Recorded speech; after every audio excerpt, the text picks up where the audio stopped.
all so much. Oh my goodness. That was a walk down memory lane. So many years, so many hairstyles. It is wonderful being with you tonight. I have to say, I am still kind of in the grandmother glow. 6 months in, it's better than a spa treatment. I highly recommend it.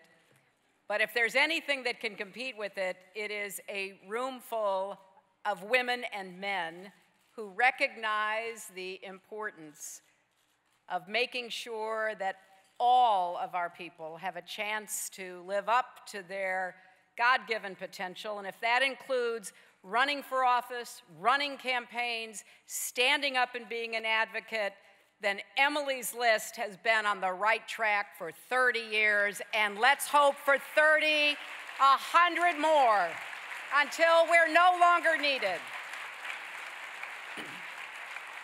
Now, I want to answer one question right at the start before it stirs up Twitter. Over the years, people have read a lot of different things into my pantsuits. So let's settle this once and for all. Despite what you might think, this outfit is not actually white and gold. I must say that gave us all a little bit of amusement in the middle of our days, and I can't tell you how many people I have been with who've held up the pictures and asked me. Blue and black, white and gold. You know, I believe in freedom of thought, free expression. The internet is the great enabler. But it is nice to be with people who actually see what is before us as a country and are committed to doing each of our parts to make this a fairer, more just, better place for our girls and our boys. I want to start by thanking Stephanie. First of all, that was an amazing speech. I am so impressed and proud. And the fact she could get Al Franken, my friend of decades, elected to the United States Senate tells you everything you need to know about what an extraordinary person of patience Stephanie is, but she has led this indispensable organization into the 21st century with such savvy and class. And she took the baton from Ellen, and she has run faster and farther than we could have hoped, growing, as Al said, from 400,000 members to more than 3 million. And today, under Stephanie's leadership, Emily's List is bigger, stronger, younger, and more diverse than ever.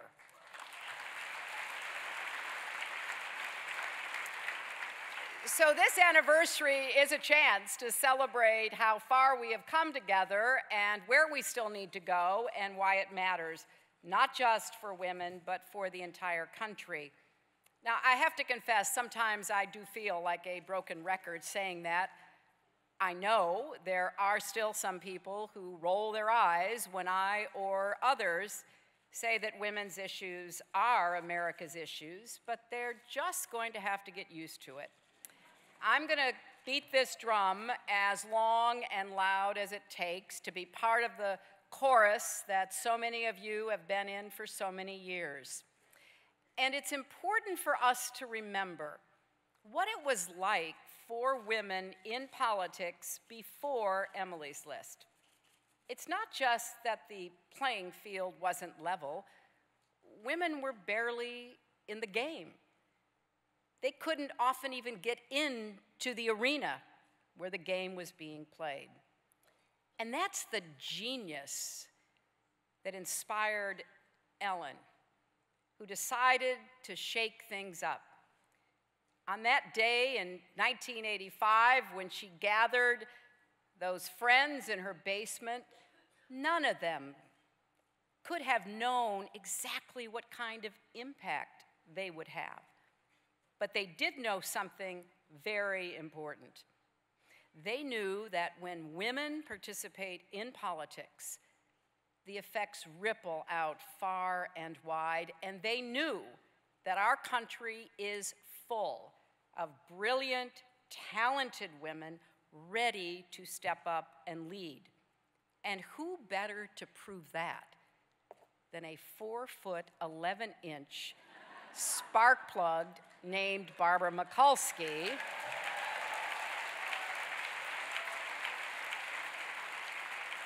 Now, Barbara has great integrity, but that 4'11" may be stretching it just a little. But the old boys never saw her coming. And with the help of Emily's List, the voters of Maryland not only saw her, they elected her again and again and again. Barbara's victory in 1986 was a turning point for this organization, for women in politics, and certainly for the United States Senate. She blazed a path forward, and among her many accomplishments, one that I am particularly grateful for, was when she forced the Senate to allow women to wear pantsuits on the floor.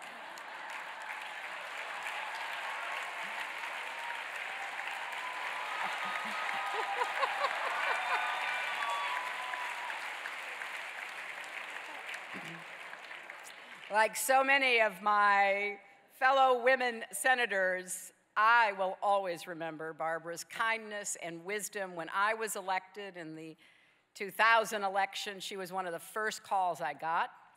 It went something like this: "Congratulations, I followed it. That was a hard-fought race. Now you need to figure out how to be a senator, since you've been elected to serve as one." And she came over and sat down with me and started giving me a tutorial that stood me in such good stead.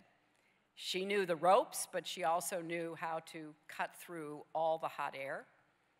She understands that, yes, we have to work on macro issues, but also macaroni and cheese issues too, and that for hard-working families, they're really one and the same.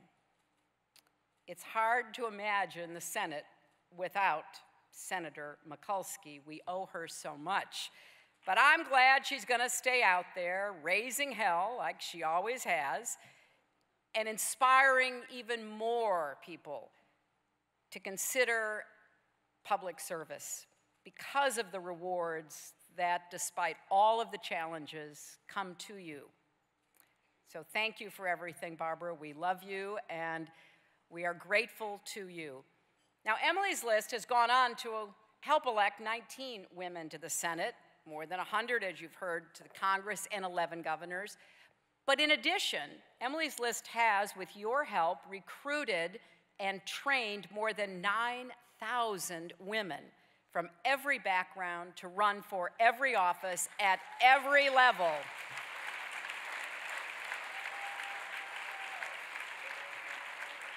And aren't you proud to see governors like our wonderful Maggie Hassan from New Hampshire and Gina Raimondo leading the way? Don't you love seeing Nancy Pelosi stand up against efforts to play politics with our security? Nobody fights harder for middle-class families day in and day out than Nancy does. And didn't it make you want to cheer when it was a coalition of women senators who finally broke the logjam during the last government shutdown? Or when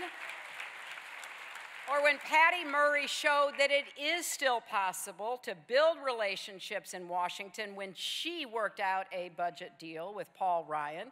Now, Emily's List helped make all of that happen. It's because of you that Kirsten Gillibrand can lead the fight against sexual assault in the military. It's because of you that Elizabeth Warren can work to hold Wall Street accountable. It's because of you that Barbara Boxer can defend the rights of women to make our own reproductive health care choices. And of course, it's hard to believe we're losing both the Barbaras. That will, I hope, inspire more women to run to follow in their footsteps. I will always be grateful that I got to serve alongside so many terrific pro-choice Democratic women senators. Emily's list was there for all of us. And as exciting as the past 30 years have been, think about the future. Wasn't it amazing to hear from Ayanna Pressley and Stacey Abrams?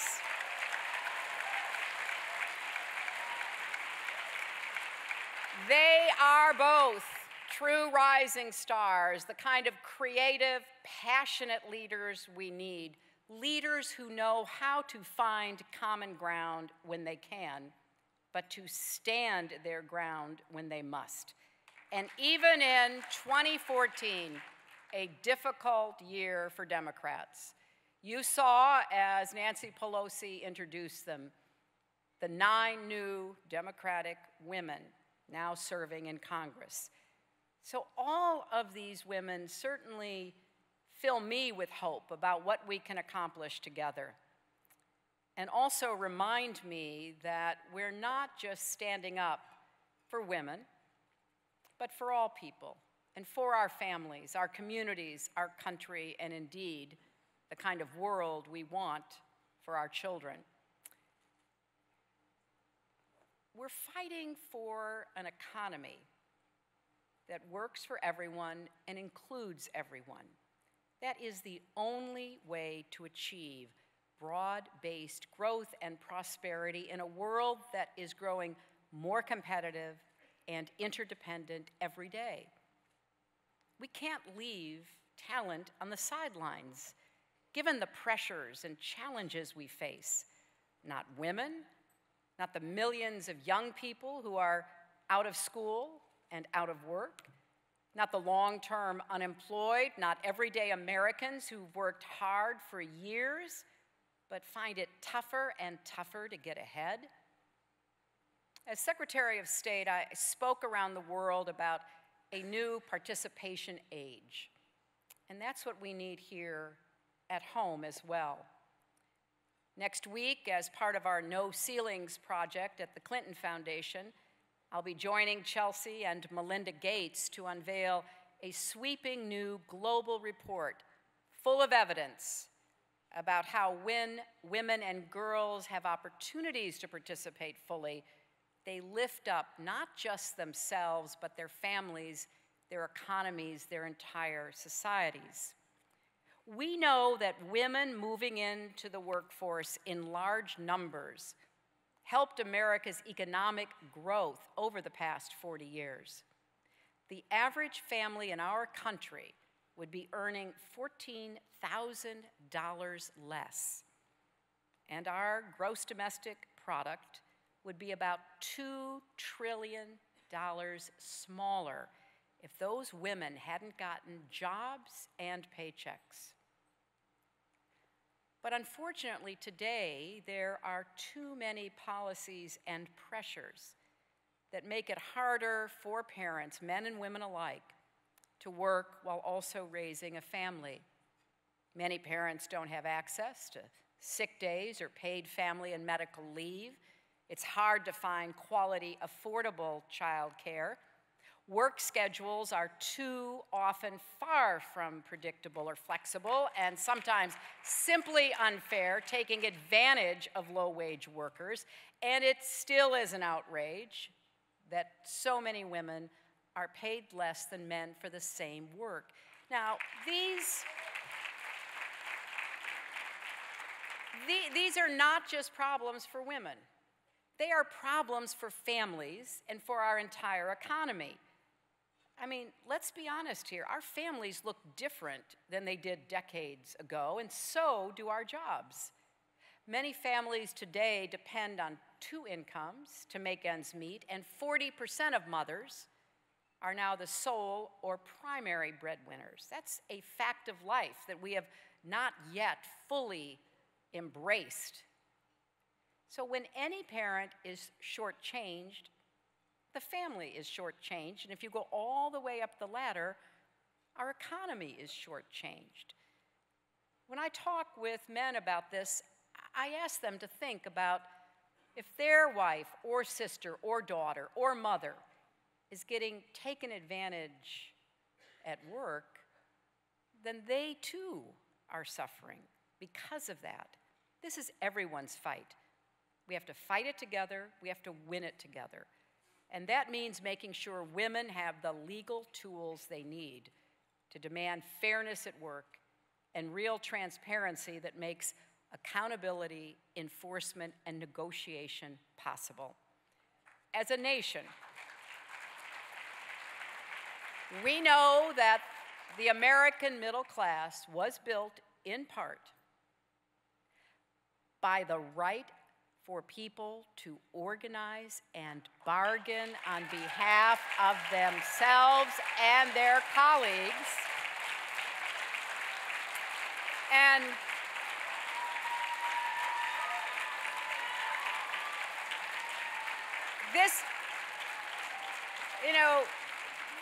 this is one of those important issues that is not just for labor union members. This is an important issue for everybody who works, because if there is not a balance of power in the workplace, everybody will suffer. So we have to get our economy to reflect the realities of 21st century America. And we're not doing that. We're not doing that when the hard work of women and men across our country is not rewarded with rising wages, but CEO pay goes up and up no matter what. It's not happening when the biggest corporations can exploit tax havens overseas, but small businesses are held back by outdated red tape. It's not happening when workers have to jump from job to job in a dynamic market, but often have to leave the benefits they have earned behind. It's not happening when so many young people worry that no matter how much education they get, no matter how hard they work, they won't be able to afford to pay for college or the middle-class lifestyle that their parents and grandparents enjoyed. Across our country, Americans feel the ground shifting under their feet. So many of the old jobs and careers are gone or unrecognizable, and certainly the old rules don't seem to apply anymore, and the new rules are not at all clear. Thanks to President Obama, we have fought our way back from crisis and recession, but there's still so much anxiety and uncertainty, and the gains we have made are real but fragile, and we have to regain a sense of security and confidence.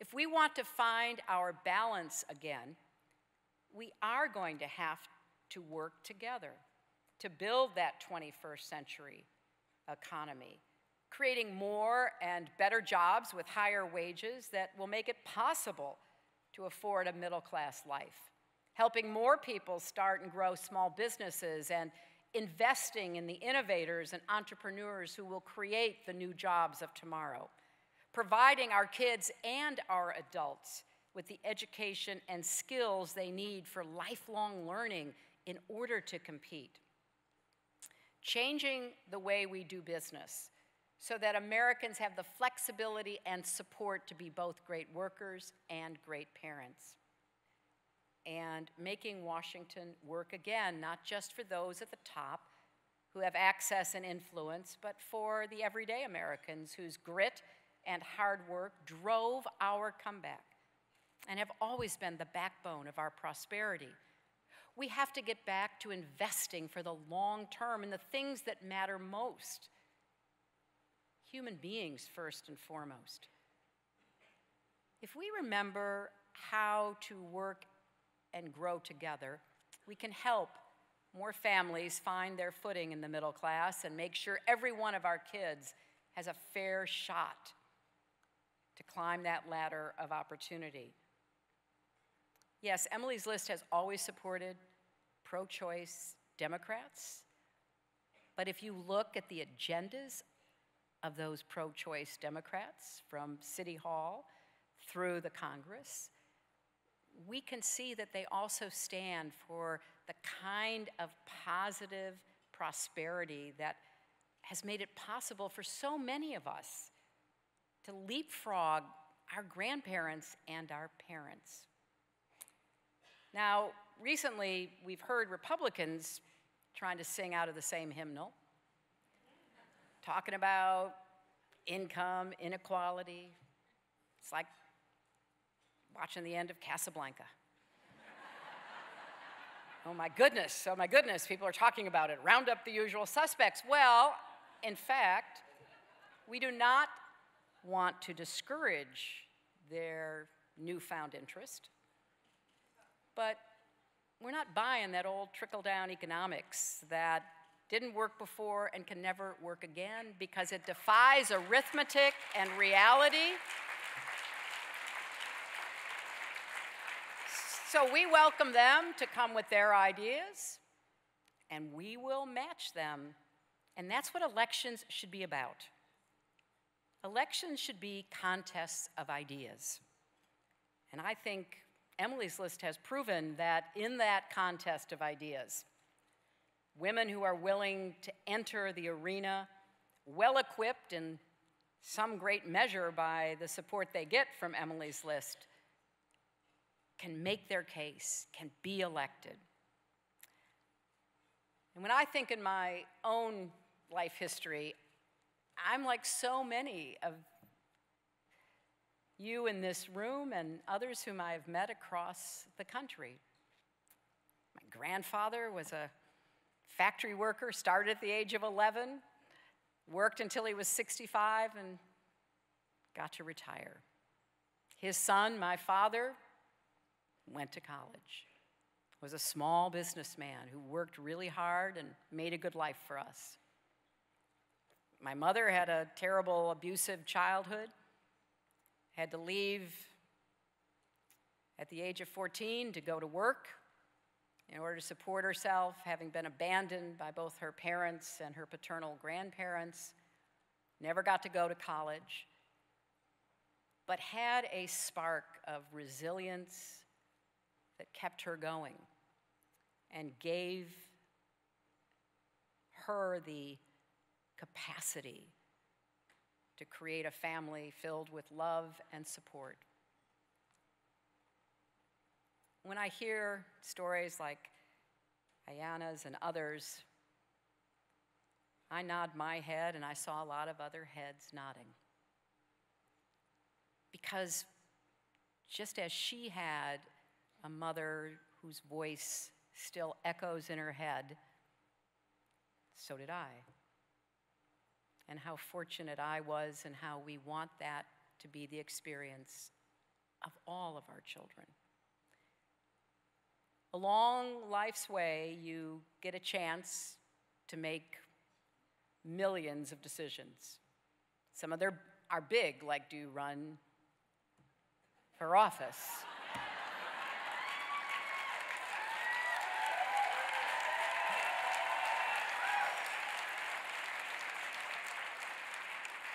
Others are even bigger, like the ones that Gabby Giffords and her wonderful husband, Mark, confronted, like what do you do when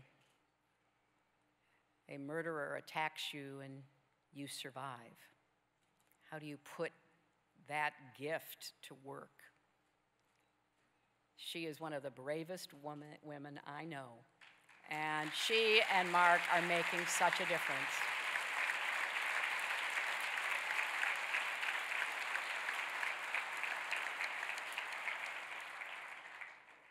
So we have, as Stephanie reminded us, a lot to do in the next 20 months.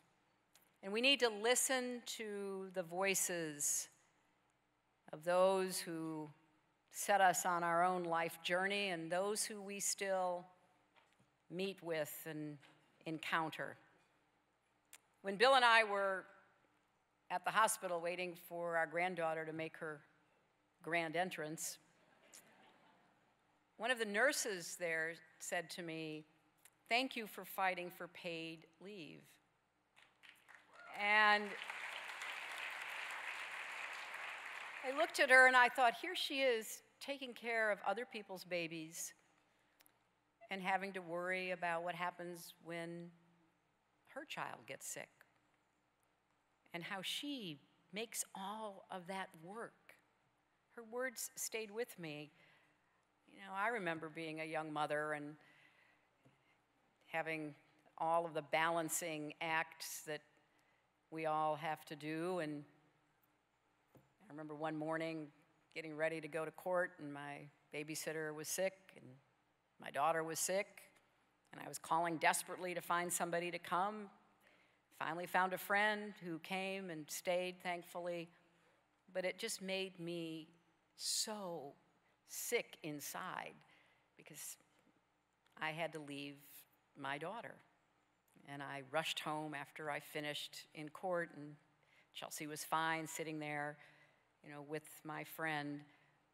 And for the first time all day, my heart stopped aching. That was one day for me.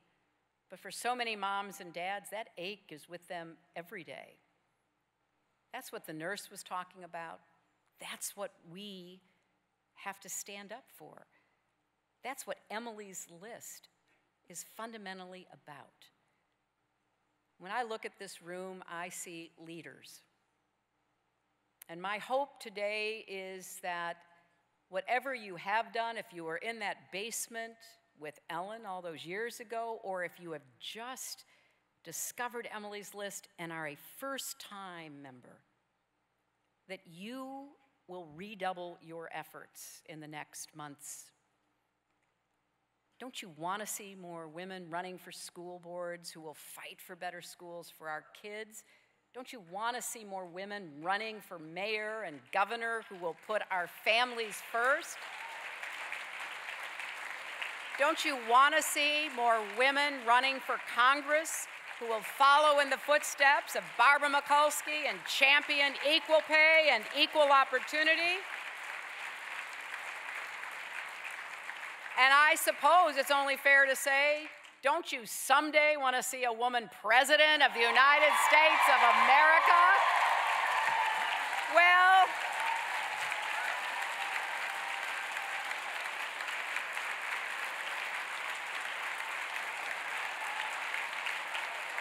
in many ways,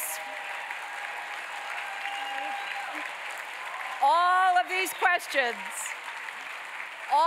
questions can only be answered by you. So please be recommitted. Recommitted to Emily's List. Do everything you can to help us organize. Take up Stephanie's challenge. Spread the word. Talk to each other. Let's make this a movement. Let's be sure that we do all we can to fulfill the vision of Emily's List. The women who have gotten out there in the arena, those who have won and those who have lost, and I've done both.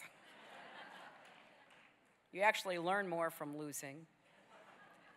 But stand with them, stand for them, and be sure that it's not just an evening like tonight, but a commitment every day, because there is so much at stake. I'm grateful that Emily's List has been there for 30 years, and I am so appreciative to all of you who have made that possible. Now we just have to resolve that it probably will be even harder. The stakes couldn't be higher for American women, American families, and America's future. We are truly at a turning point, but I'm absolutely convinced we can wage these struggles and emerge victorious, not just for the women who run, but for all those who will benefit from their commitment, their victories, and make sure we go from strength to strength. Let's keep up our pressure, let's understand what we're facing, and let's go forth and win some elections. Thank you all very much.